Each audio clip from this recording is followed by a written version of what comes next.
اذان اور اقامت، یہ بتائیے کہ اذان کا لفظی معنی کیا ہے؟ اذان دینا، اجازت، اعلان اور پکارنا۔ دیکھیے 3 مختلف ورژن آ چکے ہیں۔ میں آپ سے کیوں پوچھ رہی ہوں؟ ایسا نہیں کہ آپ کو پتہ نہیں کہ اذان کیا ہوتی، ایسی بات نہیں ہے، لیکن کیوں پوچھا جا رہا؟ سوچنا سکھا رہی ہوں، کیونکہ بعض اوقات ہم کچھ لفظ سنے سنائے بولتے ہیں اور ان کا اپنے ذہن میں ایک خاص مفہوم رکھتے ہیں، پھر انہی ٹرمز میں آگے ان کو کنوے کرتے ہیں اور اسی طرح سمجھتے اور سوچتے رہتے ہیں، جبکہ ہم لفظ کی حقیقت جاننے کی درست کوشش نہیں کرتے۔ اگر آپ کو الفاظ کا صحیح لفظی معنی آئے تو پھر اس کا اصطلاحی معنی جاننے میں دیر نہیں لگتی۔ طالب علم کے لیے ضروری ہے کہ وہ ڈکشنری استعمال کیا کرے۔ اگر آپ واقعی طالب علم بننا چاہتے ہیں تو ڈکشنری کے استعمال کے بغیر طالب علم نہیں بن سکتے۔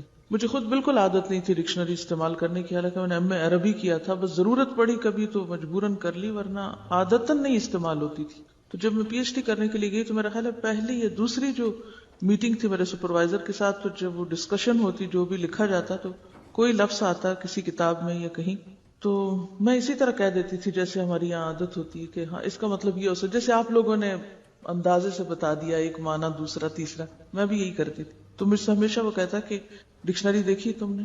فوراً خود اٹھ کے شیلف سے نکال کے ڈکشنری کھول کے پھر کہتی یہ دیکھو کیا معنی ہے۔ تو پھر میں کہتی کہ ہاں یہ ہے اصل نپا تلا درست معنی، کیونکہ جب معنی اور مفہوم بدل جاتے ہیں نا کسی چیز کے تو سوچ کا رخ بدل جاتا ہے۔ تو آپ لوگ عربی ڈکشنری خاص طور پر استعمال کرنا سیکھیں، اور اس کے لیے صرف اتنا ہے کہ آپ کو روٹ آتا ہو لفظ، اور قرآن کو جس طرح پڑھایا گیا آپ کو اس میں ایک ایک لفظ کے روٹ بتا بتا بتا کے اب تو میرا خیال ہے کافی مانوس ہو گئے آپ اس طریقے سے بھی کہ آپ روٹس تک جاتے ہیں۔ جب روٹس تک جاتے ہیں تو لفظ پہچاننا کچھ مشکل نہیں رہتا، اور پھر اسے ڈکشنری سے دیکھنا۔ عام ڈکشنری مصباح اللغات المنجد اردو میں بھی ان کا ترجمہ موجود ہے، اور سادہ سمپل صاف اور بہت آسان ترجمے ہیں۔ پھر لغات الحدیث ہے ایک کتاب جس میں حدیث کے اندر جو لفظ آتے ہیں ان کے صحیح معنی حدیث کے ریفرنس دے دے کر انہوں نے بیان کیے ہوتے ہیں اور کہاں کس معنی کا اختلاف ہے۔ تو اگر آپ کو وہ لفظ کا معنی صحیح آ جائے تو آپ کا جو کمیونیکیشن ہے وہ بھی بہتر ہو جائے۔ جب ہم شارٹ آف ورڈز ہوتے ہیں تو ہماری گفتگو طویل بھی زیادہ ہوتی ہے۔ جب ہمیں صحیح لفظ صحیح خیال کے لیے آتا ہو تو ہم ٹو دا پوائنٹ بھی بات کرتے ہیں۔ تو اذان کا لفظی معنی ہوتا ہے اطلاع دینا، خبردار کرنا، ٹھیک ہے؟ اور اذن یؤذن، اذان کا معنی ہوتا ہے اذان دینا، ٹھیک ہے؟ تو لفظ اذان کا کیا معنی ہے؟ اطلاع دینا، خبردار کرنا۔ اب آپ دیکھیں کہ اذان کتنا میننگ فل لفظ ہے۔ اذان جب ہوتی ہے تو کیا کیا جاتا ہے؟ آپ کو اطلاع دی جاتی ہے، کس بات کی؟ جی ہاں، نماز کا وقت ہو گیا ہے، خبردار کیا جاتا ہے کہ دیکھو اب باقی کام چھوڑو، اذان ہو رہی ہے، وقت ہو گیا ہے نماز کا، ٹھیک ہے؟ قرآن پاک میں بھی لفظ اذان استعمال ہوتا ہے اور وہ اعلان کرنے کے معنوں میں ہے، اور اسی طرح جس معنی میں ہم اس کو لیتے ہیں یعنی نماز کی اطلاع دینا مراد ہے یہاں، تو اس میں قرآن پاک میں آتا ہے اذا نادیتم الی الصلاۃ، جب تم پکارتے ہو نماز کی طرف، یعنی اذان جب دیتے ہو، تو نماز کی پکار جو ہے وہ اذان ہے۔ اور اسی طرح حدیث میں بھی آتا ہے، مالک بن حویرث کو جب آپ بھیج رہے تھے ان کے قبیلے کی طرف تو آپ نے ان کو کیا فرمایا کہ فَإِذَا حَضَرَتِ الصَّلَاةُ فَلْيُؤَذِّن لَكُمْ أَحَدُكُمْ، کہ جب نماز کا وقت آ جائے تو تمہارے لیے تمہیں میں سے کوئی ایک اذان دے۔ یعنی اس سے کیا پتہ چلتا ہے کہ اذان کوئی بھی شخص دے سکتا ہے جسے اذان یاد ہو۔ اذان کی ابتدا کب ہوئی؟ رسول اللہ صلی اللہ علیہ وسلم جب مدینہ منورہ تشریف لائے تو سوال پیدا ہوا کہ نماز کے اوقات کا اعلان کیسے کیا جائے۔ کچھ لوگوں نے یہ تجویز دی کہ نماز کے وقت بلند مقام پر آگ روشن کی جائے یا ناقوس بجایا جائے، بگل بجایا جائے۔ حضرت انس رضی اللہ عنہ نے فرمایا ذکروا النار والناقوس فذکروا اليہود والنصارى فأمر بلال ان یشفع الآذان وان یوتر الإقامة۔ بعض صحابہ نے کہا کہ آگ کا جلانا یا ناقوس کا بجانا یہود و نصارہ کی مشابہت ہے، پھر حضرت بلال رضی اللہ عنہ حکم دیے گئے کہ آذان کے کلمات جفت کہیں۔ جفت کا کیا معنی ہوتا ہے؟ دو دو بار۔ اور تکبیر اقامت کے کلمات طاق سنگل ایک دفعہ کہیں، سوائے قد قامت الصلاۃ، یعنی قد قامت الصلاۃ کے علاوہ باقی ایک ایک بار، قد قامت الصلاۃ دو بار۔ آذان کے جفت کلمات اللہ اکبر اللہ اکبر اللہ اکبر اللہ اکبر، اشہد ان لا الہ الا اللہ، اشہد ان لا الہ الا اللہ، اشہد ان محمد الرسول اللہ، اشہد ان محمد الرسول اللہ، حی علی الصلاۃ، حی علی الصلاۃ، حی علی الفلاح، حی علی الفلاح، اللہ اکبر اللہ اکبر، لا الہ الا اللہ۔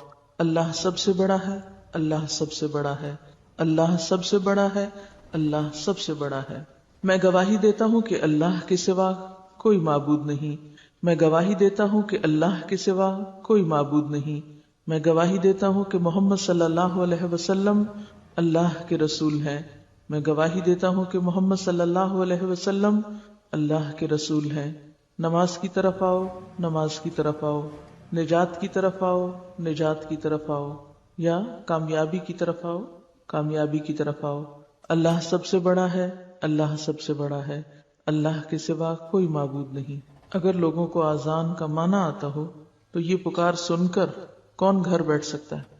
تو آپ سروے کر کے معلوم کر سکتے ہیں کہ ہمارے کتنے % لوگوں کو اذان کا معنی معلوم ہے۔ بچے بھی جو اسکولوں میں رٹتے ہیں تو بعض اوقات اذان الگ اور ترجمہ الگ، اول سے آخر تک پیراگراف کی شکل میں رٹ لیتے ہیں، انہیں یہ نہیں پتا ہوتا کہ کون سا جملہ کس کا معنی ہے اور پھر آگے اس کا مفہوم کیا ہے، وہ تو زیادہ دور کی بات ہے۔ فجر کی اذان میں حضرت ابو محذورہ رضی اللہ عنہ کہتے ہیں کہ رسول اللہ صلی اللہ علیہ وسلم نے ان کو اذان کی تعلیم دی اور فرمایا کہ فَإِن كَانَ صَلَاةُ الصُّبْحِ قُلْتَ الصَّلَاةُ خَيْرٌ مِّنَ النَّوْمِ الصَّلَاةُ خَيْرٌ مِّنَ النَّوْمِ۔ فجر کی اذان میں حی علی الفلاح کے بعد 2 بار یہ کلمات زیادہ کہیں، الصلاۃ خیر من النوم، الصلاۃ خیر من النوم، یعنی نبی صلی اللہ علیہ وسلم نے حضرت ابو محذورہ کو خود یہ تعلیم دی۔ معنی کیا ہے اس کا؟ نماز نیند سے بہتر ہے، نماز نیند سے بہتر ہے، واقعی بہتر ہے۔ حضرت انس رضی اللہ عنہ فرماتے ہیں کہ صبح کی اذان میں حی علی الفلاح کے بعد الصلاۃ خیر من النوم 2 دفعہ کہنا سنت ہے۔ حضرت عبداللہ بن عمر رضی اللہ عنہ فرماتے ہیں فجر کی اذان میں الصلاۃ خیر من النوم 2 مرتبہ کہا جائے۔ حضرت ابن عباس رضی اللہ عنہ نے بارش کے دن اپنے مؤذن سے کہا کہ حی علی الصلاح کی بجائے الصلاۃ فی الرحال یا صلوا فی بیوتکم، اپنے گھروں میں نماز ادا کرو کہے، یعنی انہوں نے اپنے مؤذن سے کیا کہا کہ یہ مت کہو حی علی الصلاح، کیونکہ ظاہر ہے کہ اس زمانے میں شہر یا بستیاں اس طرح نہیں بنی ہوئی تھی جیسے آج کے دور میں کہ پکی سڑکیں ہوں اور پھر گاڑیاں ہوں اور ایسے انتظامات ہوں کہ لوگ بسہولت اپنے گھروں سے مسجد تک چلے جائیں۔ آپ ذرا تصور کیجئے ایسی جگہ کا کہ جہاں سڑک بھی کچی ہو، جہاں مسجد بھی کچی ہو، جہاں بارش ہونے سے ہر طرف پھسلن ہی پھسلن ہو جائے، تو ایسی صورت میں لوگوں کو مسجد آنے کی دعوت دینا کیا ہے؟ فلاح کی نہیں، تکلیف کی، نقصان کی۔ تو ایسی صورت میں ہمارے دین میں کیا ہے؟ یسر، آسانی، سہولت، رخصت، اور وہ کیا ہے؟ گھر میں ہی نماز پڑھ لو۔ لیکن ہم ایسی باتوں کو بس صرف ایک خاص ریچول کے طور پہ لیتے ہیں، بے سوچے سمجھے ادا کرتے ہیں، اور یہ بھی ممکن ہے کہ بہت سارے مؤذنین کو یہ نہ پتا ہو وہ کہہ رہے ہیں، مؤذن اذان دینے والے کو بھی نہ پتا ہو کہ وہ کہہ رہا ہے، وہ کس چیز کی طرف بلا رہا ہے، تو بے سوچے سمجھے سب دین کا کاروبار چل رہا ہے، تو اس لیے پھر اس میں کوئی تبدیلی بھی ہم نہیں کر سکتے۔ بہرحال تو ابن عباس رضی اللہ تعالیٰ عنہ نے بارش کے دن اپنے مؤذن سے کہا کہ حی علی الصلاۃ کی بجائے الصلاۃ فی الرحال، رحال رحل سے ہے یعنی گھر، یا صلوا فی بیوتکم کہو، اور فرمایا رسول اللہ صلی اللہ علیہ وسلم نے ایسا ہی کیا، یعنی یہ میں اپنے پاس سے تمہیں نہیں کہہ رہا بلکہ بارش کے موقع پر آپ صلی اللہ علیہ وسلم نے ایسا کیا ہے۔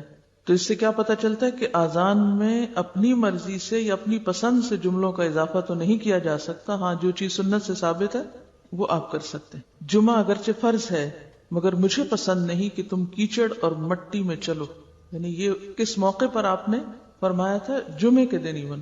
تکبیر کے طاق کلمات اللہ اکبر اللہ اکبر، اشہد ان لا الہ الا اللہ، اشہد ان محمد الرسول اللہ، حی علی الصلاۃ حی علی الفلاح، قد قامت الصلاۃ قد قامت الصلاۃ، اللہ اللہ اکبر، لا الہ الا اللہ۔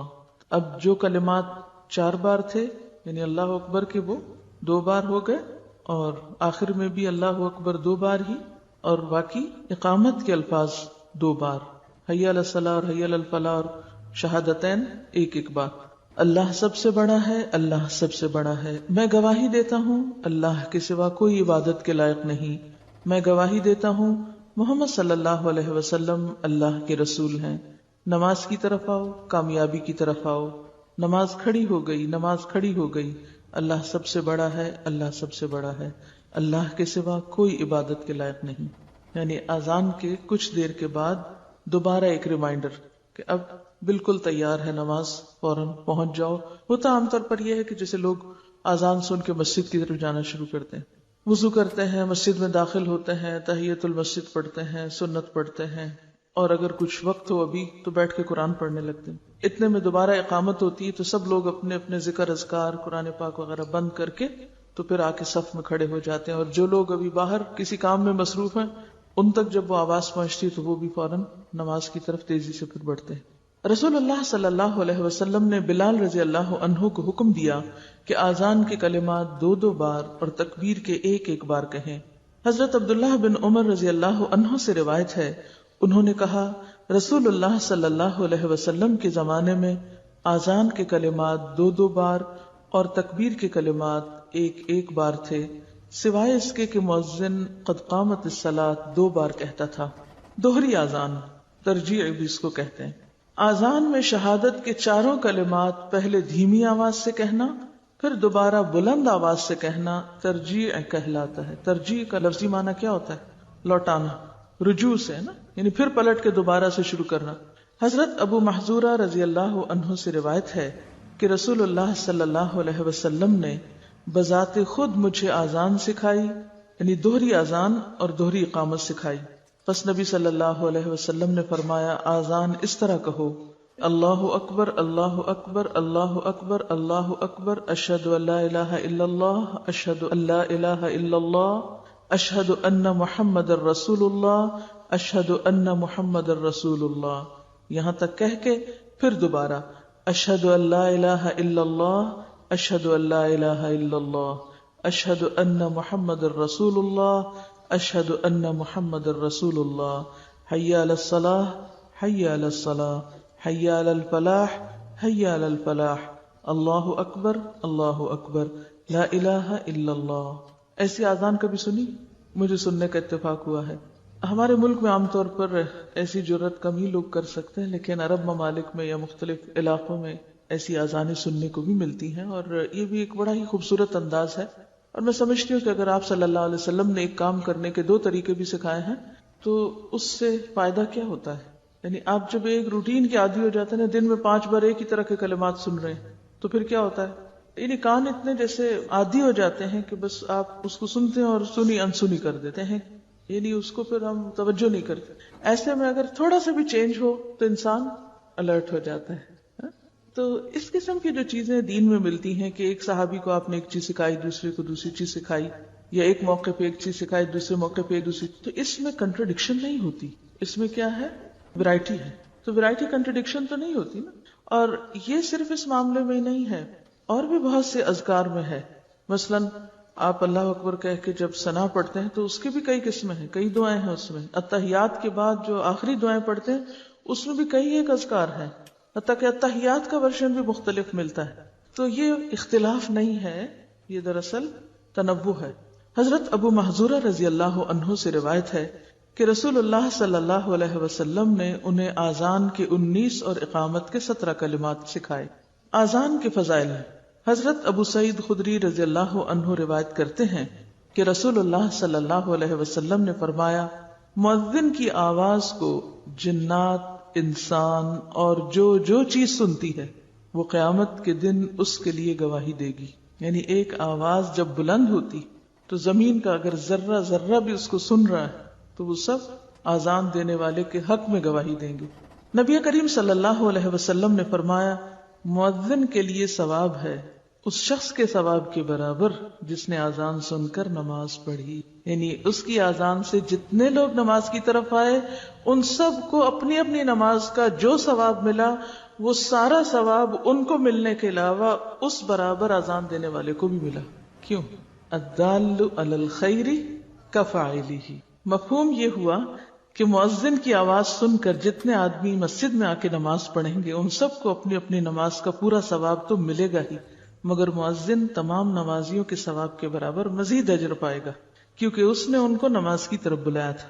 حضرت معاویہ رضی اللہ عنہ سے روایت ہے کہ میں نے رسول اللہ صلی اللہ علیہ وسلم سے سنا، قیامت کے دن آذان دینے والوں کی گردنیں لمبی ہوں گی، یعنی اللہ کا نام بلند کرنے کی وجہ سے وہ دوسرے لوگوں سے اونچے قد کے نظر آئیں گے، نمایاں نظر آئیں گے. اب آپ دیکھیے کہ اگر آپ یہ حدیثیں اپنے بچوں کو ایک دفعہ سنا دیں تو اس سے دو فائدے ہوں گے. نمبر ایک تو یہ کہ ان کے دل میں آذان دینے والوں کی عزت آئے گی کہ یہ بہت ہی اچھا کام کرتے ہیں. نمبر دو، خود ان کو آذان دینے کا شوق پیدا ہوگا. جب شوق پیدا ہوگا تو وہ اس کی پریکٹس کریں گے.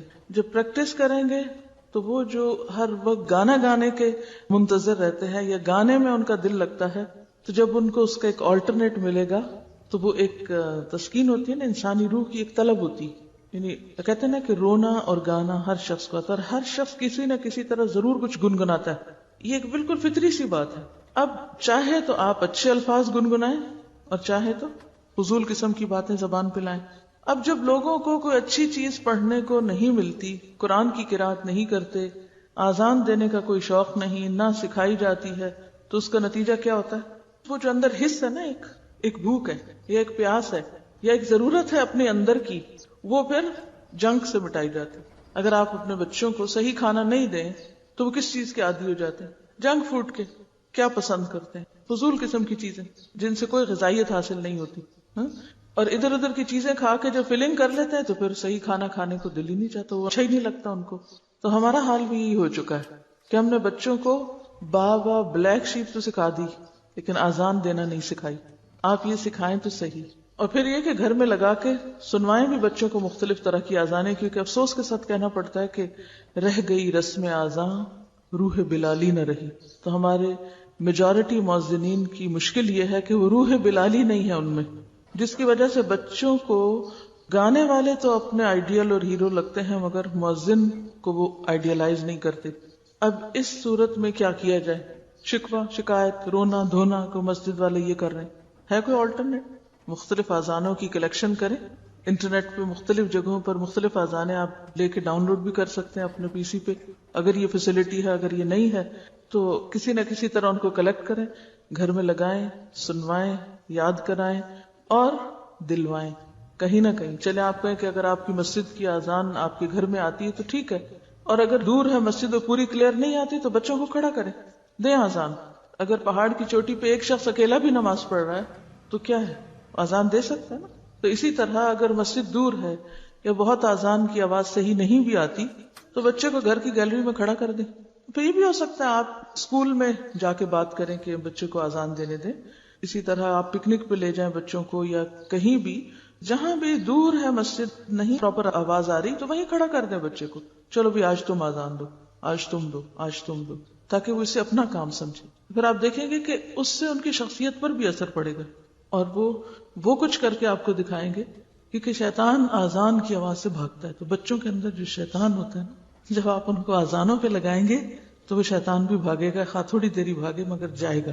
کیونکہ اگلی حدیث میں آتا ہے، حضرت ابو ہریرہ سے روایت ہے کہ رسول اللہ صلی اللہ علیہ وسلم نے فرمایا، جب نماز کے لیے آذان دی جاتی ہے تو شیطان پیٹھ پھیر کے بھاگ جاتا ہے، جب آذان ختم ہو جاتی ہے تو آ جاتا ہے، جب تکبیر کہی جاتی ہے تو پیٹھ پھیر کے بھاگ جاتا ہے، جب تکبیر ختم ہو جاتی ہے تو پھر آ جاتا ہے اور نمازی کے دل میں وسوسے ڈالتا ہے، فلاں بات یاد کرو، یہاں تک کہ آدمی کو پتہ نہیں چلتا کہ اس نے کس قدر نماز پڑھی، یہ بھی بھول جاتا ہے کہ کتنی رکعتیں پڑھی. یہ حال ہو جاتا ہے. تو یہ جو میں آپ کو مشورہ دے رہی ہوں نا بچوں کو آذان سکھانے کا، اس کا میں نے ذاتی طور پہ تجربہ کیا ہے. سنوائی، یاد کروائی، دلوائی. اور پہلا میڈل جو میرے بیٹے کو ملا وہ آذان کمپٹیشن پہ تھا. اور میرے لیے اتنے بڑے اعزاز اور خوشی کی بات تھی. مائیں خوش ہوتی ہیں بچہ فلاں سبجیکٹ میں ٹاپ کیا، فلاں میں. لیکن جب مجھے یہ حدیث پتہ چلی تھی کہ قیامت کے دن سب سے اونچی گردنیں ان کی ہوں گی، تو اس کے لیے کیا ہے کہ ایسی چیزیں گھروں میں کر کے شروع کریں. آپ سکولز میں آپ کر سکتے ہیں. ہوا یہ تھا کہ وہاں پر مختلف اسلامک سکولز کے بچوں کا آپس میں کمپٹیشن تھا اور آذان کا کمپٹیشن. ہمارے ہاں کئی طرح کے کمپٹیشن ہوتے ہیں. لیکن بچوں میں کبھی ہم نے اذان کمپٹیشن نہیں کروایا. کیوں؟ اس لیے کہ ہم سمجھتے ہیں یہ وہ مسجد کے مولانا صاحب کا کام ہے، انہی کو بس اذان دینی ہے. اذان دینا ایک پیشہ بن گیا ہے اور مخصوص لوگ اس پر قابض ہیں اور دوسرے آگے آ نہیں سکتے. تو کبھی آپ خوشامد کر کے مؤذن سے کہہ کے اپنے بیٹے کو وہاں بھی کھڑا کر سکتے. اور اذان کے بعد دعا بھی قبول ہوتی. تو میں نے ایک دن اپنے بیٹے سے کہا کہ اذان کے بعد دعا قبول ہوتی ہے. تو کہتا آر یو شور؟ میں نے کہا بالکل ہم شور قبول ہوتی. تو میں نے کہا کیا مانگو گے؟ کہ میں یہ مانگوں گا مجھے مغرب کی اذان دینے کا موقع مل. میں نے کہا ٹھیک ہے. اتنا زیادہ پھر شوق پیدا. جب بچوں کو ایک دفعہ ایک انعام مل جاتا ہے تو پھر اس کے بعد وہ سمجھتے ہیں کہ اب یہ میری لائن ہے اور اس میں آگے بھی جا سکتا ہوں. تو اس میں یہ ہے کہ اگر ہم اپنے بچوں کو اور پڑھے لکھے لوگوں کو اس کام کے لیے تیار نہیں کریں گے تو پھر نتیجہ کیا ہوگا؟ بے روح اذانیں ہی رہیں گی. تو اس میں تبدیلی کہاں سے ہوگی؟ آپ کے گھروں سے. اذان کا جواب دینا. حضرت عمر رضی اللہ عنہ سے روایت ہے کہ رسول اللہ صلی اللہ علیہ وسلم نے فرمایا جب مؤذن کہے اللہ اکبر پس تم بھی کہو اللہ اکبر. پھر جب مؤذن کہے اشہد ان لا الہ الا اللہ تم بھی کہو اشہد ان لا الہ الا اللہ. پھر جب مؤذن کہے اشہد ان محمد الرسول اللہ تو تم بھی کہو اشہد ان محمد الرسول اللہ. پھر جب مؤذن کہے حی علی الصلاۃ تو تم کہو لا حول ولا قوۃ الا باللہ. پھر جب مؤذن کہے حی علی الفلاح تو تم کہو لا حول ولا قوۃ الا باللہ. پھر جب مؤذن کہے اللہ اکبر تو تم کہو اللہ اکبر. پھر جب مؤذن کہے لا الہ الا اللہ تو تم کہو لا الہ الا اللہ. جو شخص اپنے صدق دل سے مؤذن کے کلمات کا جواب دے گا، صدق دل سے مراد سچے دل سے یعنی توجہ کے ساتھ، اور صدق دل سے مراد کیا ہوتا ہے کہ واقعی وہ لفظ جو آپ کہہ رہے ہیں آپ ان کا مطلب بھی وہی لیتے ہیں، تو ایسا شخص جواب دینے والا بہشت میں داخل ہو جائے گا. حافظ ابن حجر رحمہ اللہ فرماتے ہیں الصلاۃ خیر من النوم کے جواب میں صدقت و بررت کے الفاظ کی کوئی اصل نہیں، یعنی کوئی دلیل نہیں ہے اس کے پیچھے. لہذا فجر کی اذان میں الصلاۃ خیر من النوم کے جواب میں بھی یہی کلمہ کہنا چاہیے، یعنی الصلاۃ خیر من النوم. تکبیر کے دوران یا بعد میں اقامہ اللہ و ادامہ کہنے والی ابو داؤد کی روایت کو امام نووی رحمہ اللہ نے